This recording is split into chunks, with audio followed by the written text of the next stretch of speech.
धन धन सतगुरु तेरा ही आसरा। मालिक की प्यारी साध संगत जी, अब अपना तन मन एकाग्र करके पूज्य गुरु जी के अनमोल पवित्र मुख वचनों को श्रवण करना है जी। धन धन सतगुरु तेरा ही आसरा। जो इंसान अपने दिलो दिमाग में अपने परमपिता परमात्मा को बसाना चाहता हो, जो इंसान परमानंद की प्राप्ति का चाहवान हो, जो इंसान मालिक के नूरी स्वरूप की चाह रखता हो, जो इंसान इंसानियत की बुलंदियों पे जाना चाहता हो, उसके लिए जरूरी है सत्संग सुने, पीर फकीर जो अल्लाह वाहिगुरु के वचन कहते हैं उनको माने और अपनी निजी जिंदगी में उनको अपनाए, तो ये सब चाहतें पूरी होने में देर नहीं लगती। इंसान को अपना स्वभाव बदलना पड़ता है। आप शुरुआत कीजिए अपने घर परिवार से। आप अपने माता पिता से कैसा व्यवहार करते हैं? कहीं उनको काटने को तो नहीं दौड़ते? माँ का क्या गुनाह है जिसने 9 महीने आपका बोझ उठाया अपने गर्भ में, उसी को आप गाली गलौज करते हैं, मार पिटाई तक पहुंच जाते हैं। अगर उनकी बात अच्छी नहीं लगती, उनकी बेइज्जती मत करो। और अगर उनका राह सही नहीं है तो जरूरी नहीं है कि उनके राह के अनुसार ही चलना है, पर यह जरूरी है कि उनका निरादर नहीं करना है। ऐसे ही बाप का साया है, उंगली पकड़ के चलना सिखाया, आपका अपना नाम दिया, तो बेइज्जती नहीं करनी चाहिए। ठीक है, उनका रास्ता गलत है तो किनारा कर लो, राड़ से बाढ़ अच्छी, पर झगड़ा ना करो, गलत ना बोलो, क्योंकि आप भी उनका खून है। अगर आप अपने माँ बाप को गलत बोलते हैं तो आप कहाँ से भले इंसान हो सकते हैं, क्योंकि आपकी रगों में भी तो उन्हीं का खून दौड़ रहा है। कभी विचार किया करो। जो बुजुर्ग हैं, यानी जिनके आगे बच्चे जवान हैं, अधेड़ हैं, बुजुर्ग हैं, उनको चाहिए वो अपने बच्चों को बुरा ना कहें, उनकी निंदा ना करें, उन्हें गलत ना बोलें, क्योंकि वो आपका ही खून है। अगर वो गलत हैं, पैदा तो आपने किए, आप कहाँ से भले मानस? आज भले मानस बन रहे होंगे, लेकिन जब वो छोटे थे गाली गलौज मार पिटाई की शिक्षा आपने ही दी होगी, इसलिए वो ऐसा कर रहे हैं। तो दोनों पीढ़ियों को ये समझना है, सत्कार करना सीखना है, इज्जत से बोलना सीखना है। तो घर परिवार से मीठा बोलना शुरू करो, इज्जत सत्कार एक दूसरे का करना सीखो। फिर यही चीज दुनिया में लागू करो। दुनिया में कोई बड़ा मिलता है तो अपने बुजुर्गों की तरह, बाप दादा जो भी उनकी एज लगती है आपको, हम उम्र लगते हैं तो बहन भाई की तरह, और आपसे बहुत छोटे बच्चे हैं तो अपने बेटा बेटी पोता नाती की तरह मानो। उनका सत्कार प्यार मोहब्बत करो। यूं आप अगर करना शुरू कर देते हैं, अपने व्यवहार में चेंज ले आते हैं। और फिर इसके साथ जरूरी है सत्संग सुनो, वो भी आप सुनते हैं। आगे जरूरी है, सत्संग में कहा जाता है नाम जपो, नाम जपा करो।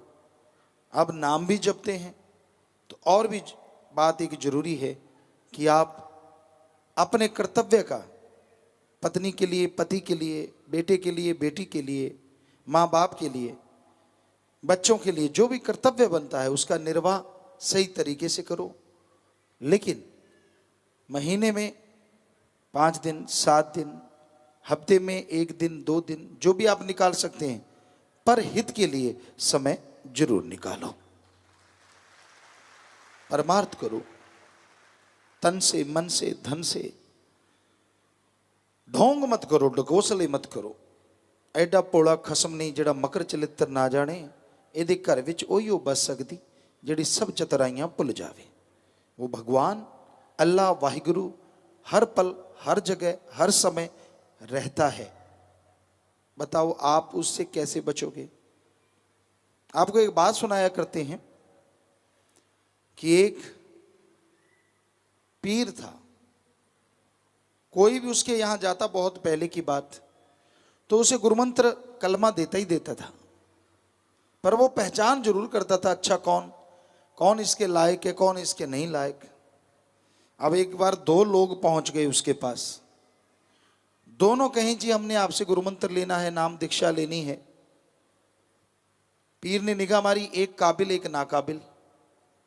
अब जब तक साबित नहीं होता, परीक्षा नहीं लेते, तो पता कैसे चलेगा। तो उनके पास दो बटेर थे, कहने लगे ये लो बटेर, यहां कोई भी ना देख रहा हो, जरा सा गर्दन दबा के इनको बेहोश करके ले आओ। कहने लगे जी ठीक है। दोनों ने बटेर लिए, चले गए। एक गया झाड़ियों के पीछे, इधर उधर देखा, कोई भी नहीं है। थोड़ा गर्दन दबाया, बटेर बेहोश हो गया। कहता लो जी आपका बटेर। कहता अच्छा, बड़ा जल्दी लौट आया। कहता जी बस झाड़ियों में गया, कोई था ही नहीं, जंगलात है, तो मैंने इसका गला दबा दिया, बेहोश हो गया। कहता अच्छा। कहता हाँ जी कोई नहीं था। कहते ठीक है। वो बटेर वहां रख दिया, ठीक हो गया। थोड़ी देर बाद बेहोशी से होश में आ गया। दूसरा आदमी जो गया हुआ था वो लौटा नहीं, काफी देर बाद लौटा। बटेर बिल्कुल तंदुरुस्त, बेहोश किया ही नहीं। पीर के चरणों में रख दिया, लो जी अपना बटेर और मुझे करो माफ।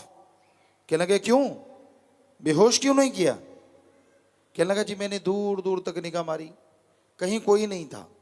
फिर कहता मैं ऐसे बटेर को सामने लाके गला दबाने लगा, वो मुझे देख रहा था, मैं उसे देख रहा था, इसका मतलब कोई तो था। फिर मैंने उसकी गर्दन दूसरी तरफ घुमाई, बटेर की गर्दन दबाना चाहा, ओ मुझे याद आया अल्लाह वाहिगुरु ओम हरि, वो तो हर जगह है, वो तो मुझे हर जगह देख रहा है, ऐसी तो कोई जगह ही नहीं यहाँ मुझे ना देख रहा हो। तो मैंने इसलिए आपका बटेर वापस कर दिया कि कोई ना कोई देख रहा है, इसका मतलब मालिक तो हर जगह देख रहा है, तो इसलिए मुझे क्षमा कीजिए। तो उस पीर ने उस आदमी को गले लगाया, और जिसने बटेर को बेहोश किया था वो काबिल नहीं था, उसको भेज दिया कि पहले काबिल बन फिर तुझे नाम मिलेगा, और उसको नाम दे दिया। तो आज का युग भी ऐसा ही है। आज बहुत सारे लोग बटेर को बाहर जाते बेहोश कर लाते हैं, बिना बेहोश के तो कोई लाता ही नहीं। यहां से निकलने की देर है, हमारे उठने की देर है, पटाखेबाजी शुरू हो जाती है। फिर कहते हैं खुशियां नहीं मिलती, खुशियां मिलेंगी क्या। सत्संग के एरिया में आके गलत सोच भी बुरी बात है, और गलत जरा सी भी हरकत आपके पता नहीं कितने जन्मों की भक्ति को खत्म कर सकती है सत्संग के एरिया में। और आप बटेर को बिल्कुल मार ही देते हैं, बेहोश करते ही नहीं। यहाँ दिखते हैं सादे सीधे सिंपल, ये वो फला, यूं लगता है यार ये तो अभी टपका है, ऐसा तो भक्त पैदा ही नहीं हुआ। यहाँ से निकलने की देर है, फिर देखो क्या क्या गुल खिलाते हैं आप, परकच्चे उड़ा देते हैं पीर फकीरों के बचनों से। तरक्की नहीं मिली मुझे, मैं तो मेहनत करता हूँ। लोगों को भी लगता है यार ये आदमी तो बहुत मेहनत करता है, ये तो यार बहुत मशक्कत करता है, इसको सफलता क्यों नहीं मिलती। खाक मिलेगी। पीर फकीर को जो हर जगह मानता है कि पीर फकीर ने बोला है अल्लाह वाहिगुरु राम तो हर जगह गॉड है, जो ये बात को मान लेगा और वैसा ही रहेगा जैसा पीर फकीर के सामने रहता है, नेकी भलाई। जैसे आप अब सत्संग सारे सुन रहे हैं, यूं अगर एक सुई गिरा देना तो उसकी आवाज आएगी।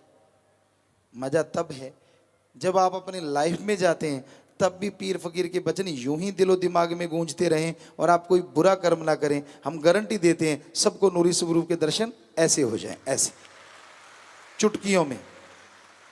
लेकिन आपको तो देर होती है, जब तक आए नहीं तब तो कैसा था, किधर था, कौन था, क्या था। इधर शब्दवाणी चल रही है, बीच में कुछ लोग ऐसे बैठे होते हैं जो देत तेरे की, बोले तेरे की, देत तेरे की, वो कहते हैं हम पढ़ के कड़े हुए हैं। इधर बहनों का ये हाल, वो कैसी थी, फलानी कैसी थी, वो किधर गई थी, ये जगह इसलिए। यहाँ चुपचाप बेपरवाही के वचन है, जो ग्रंथों में से शब्द पढ़े जाते हैं वो वचन है। कोई नहीं पढ़ता फिर भी वो बोल रहा है तो उसकी भी खुशी मिलती है, पर वचनों की तो कहना ही क्या है, वो तो सत्संग है। तो इसलिए ध्यान से सुना करो और अपने जीवन में देखा करो कहाँ क्या कमी है, फिर मिलेगी खुशियां। तो भाई बटेर को बेहोश नहीं करना है, उसको जिंदा रखना है, उसको मारना नहीं है। जैसा आप यहाँ भगत जी बने बैठे हैं वैसे समाज में भी भगत जी बना करो। वहाँ लारे ना टपकाया करो काम वासना क्रोध लोभ मोह अहंकार में, मन माया में। वचन मानोगे तो यकीनन फायदा होगा, यकीनन आपके अंतःकरण की मैल धुल जाएगी और मालिक की कृपा दृष्टि के काबिल आप बनते चले जाएंगे। तो बहुत सी बातें हैं जो जरूरी हैं कि आप अपने अंदर चेंजेस लाएं, सत्कार करना सीखें, दोगलापन ना बनाएं, सेवा और सुमरण करें तो मालिक के नूरानी स्वरूप के दर्शन होते हैं। जरा जरा सी बात पे भड़को ना, भड़का राम ना बनो। कई ज्वाला जी होते हैं, कई पांबड़दास होते हैं, अलग अलग लोगों की कैटेगरी है। आप किसी को छेड़ लो, एक बार की बात है, कोई बिच्छू बेचने वाला आया, कहने लगा यार इस बड़े का क्या रेट है? कहता 5 रुपए। कहता इस बच्चे का? कहता इसका भी 5। कहता तू मूर्ख है। कहता क्यों? कहता छोटे का भी 5 बड़े का भी 5। कहता हाथ लगा के देख ले, डंक एक जैसा मारते हैं। तो यहाँ कोई कोई हैं जो ठंड का राम होंगे, बल्कि भड़का भड़की फिरते हैं सारे। तो अपने आप को कोशिश करो, अपनी आग को सुमरण के द्वारा मिटाओ, भक्ति के द्वारा खत्म करो। ये नहीं आप किसी को यूं कोणी लगे, मेरे कोणी लगा दी। वो बात गई जब बाथरूम में, एक बाथरूम में 20-20 लोग आ गए थे और भगवान की मूर्ति क्या, भगवान साक्षात वहां प्रकट हो गए थे। आज वाले तो कहते मेरा बाथरूम बाद में लॉक, तू चल निकल बाहर, चाहे बेचारे के लूज मोशन से कपड़े खराब हो जाएं, मेरा तो मेरा ही है। बता तू क्या वहां घर चूल्हा डालेगा जो भोजन बनाएगा वहां बैठ के? बस पागलपन, इतनी बुद्धि है। कहाँ वो भगत थे जिन्होंने एक में इतने लोगों, बात तो 2-4 मिनट की 10 मिनट की भी आजकल वाले आधा घंटा लगा लेते होंगे जब आप बाथरूम जाते हैं, टॉयलेट जाते हैं। पर बस दुनिया में अलग अलग तरह की बातें होती रहती हैं। कोई लड़ता है राजा महाराजाओं जमीन जायदाद के लिए, कोई राजपाट के लिए, और कई ऐसी होते हैं कि मेरी कोणी क्यों लगा दी, इसकी लड़ते रहते हैं।